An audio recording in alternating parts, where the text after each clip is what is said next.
दिनै मुलुगनां बिमा राव सान आरो बे साननि गाहाम हामलायथिखौ आं गासैनिबोसिम जासिहरबाय आरो बर' राव थुनलाइया मुलुगनाङै गेवलांसार जाथोंसै बेखौ जों आसा खालामदों आरो साफ्रोमबो बर' फिसाफ्रा जाहाथे बे राव थुनलाइ जौगानाय आरो अनसायनायाव जेब्लायबो साखाफारा मदद होयो बेखौ आं खावलायबाय आसा खालामदों फैबाय थानाय समाव बर' रावा मोनसे डिजिटाइज फर्माव आरो मुलुगनाङारि मानथाखोआव जौगानो हागोन। बर' थुनलाइ आफादनि 12थि बोसोरारि जथुम्मानि साखाफाराया दिनै जाफुंसारनायनि महर मोनबाय बानजाय आफादनि दैदेननायाव जों आसा खालामदों गासै हाबाफारिफ्रा मोजाङै जाफुंसारगोन आरो हारि धोरोम राव सायख'लासेनो राजखान्थियारि फारागथि लाखियालासेनो बयबो बे जथुम्माव बाहागो लाफैगोनखौ जों बर' थुनलाइ आफादनिफ्राय हांख्रायदों। दा 23 फेब्रुवारि खालाराव क'क्राझार जिल्लानि थान्दै जथुम आरो क'क्राझार जिल्ला बर' थुनलाइ आफादनि गोदान मावफुं आफाद दानाय जागोन। बेनि उनावनो 24 फेब्रुवारि खालाराव गिबि थान्दै जथुम जोंना बर' थुनलाइ आफादनि जथुमगोन आरो बेहायनो गोदान मावसोमनि थाखाय गोदान आफादगिरि गोदान लेङाइ आफादगिरिफोर गुबुन गाहाय नेहाथारिजों लोगोसे गुबुन गुबुन बिबानगिरिफोरखौ सायख'नानै लागोन आरो बिनि उनाव नैथि सान 25 फेब्रुवारि खालाराव बर' थुनलाइ आफादनि बान्थाफोरखौ राननाय जागोन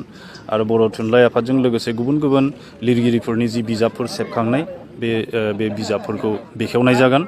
आरो 26 फेब्रुवारि खालारखालि जोबथा सानखालि गेवलां मेल जागोन। बे गेवलां मेलाव भारतनि सासे मुंदांखा रादाबगिरि खौरांगिरि लिरगिरि अलुक मेहता बिथाङा गाहाय आलासि महरै बाहागो लागोन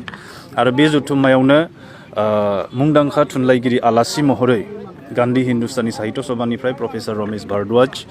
आरो जोंनि बर'नि सानै पद्मश्री बान्था मोनगिरि गेदेमा थुनलाइगिरि डक्टर कामेश्वर ब्रह्म आरो डक्टर मंगल सिंह हाज'वारि बिथांमोना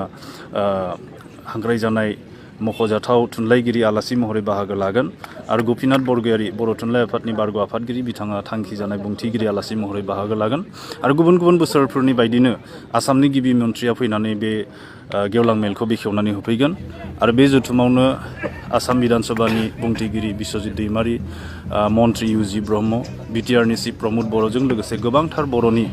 राजखान्थियारि दैदेनगिरिफ्राबो बाहागो लागोन मेलेमजिबिफ्राबो बाहागो लागोन। बेनिखायनो जों बर' थुनलाइ आफादनिफ्राय हांख्रायहरनो लुबैदों जे मोनबो राजखान्थियारि फारागथि लायालासेनो धोरोमारि एबा ओनसोलारि फारागथि लाखियालासेनो बेहाय फैनानै बे जथुमखौ जाफुंसार होनांगौ। मानोना बर' थुनलाइ आफादाल' ओरैबायदि मोनसे आफाद आरो बोसोरारि जथुम्मा जायो जेराव जोंनि गेजेराव धोरोम सायख'आलासे